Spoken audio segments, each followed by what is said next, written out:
সবাই তোমাকে অপমান করছে, তোমাকে ছোট করে কথা বলছে, কিন্তু তোমার প্রাণের প্রিয় স্বামী একদম চুপ, তোমার পক্ষে কোনোই কথা বলতেছে না।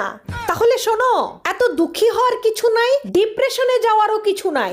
তখন তুমি বুঝে নিবা যে তোমার স্বামী চাচ্ছে তুমি নিজে পুরো পরিবারকে সোজা করো। সে চুপ থেকে এটাই প্রমাণ করতে চাচ্ছে যে তুমি লড়তে শেখো। কতদিন আর স্বামীকে বলবে আমার পক্ষ হয়ে কথা বলো, আমার পক্ষ হয়ে কথা বলো, আমার অবস্থান শক্ত করো সংসারে, ঠিক আছে? সে চায় যে তুমি তোমার লড়াই নিজে কমপ্লিট করো, নিজের অধিকার নিজে বুঝে নাও। বুঝতে পেরেছো? শুধু শুধু আমরা সবাই স্বামীদেরকে ভুল বুঝি। শ্বশুর বাড়িতে যখন কেউ এরকম অপমান অপদস্থ করবে, সমস্যা ঝামেলা করবে, স্বামী চুপ থাকা মানেই স্বামী তোমার পক্ষে।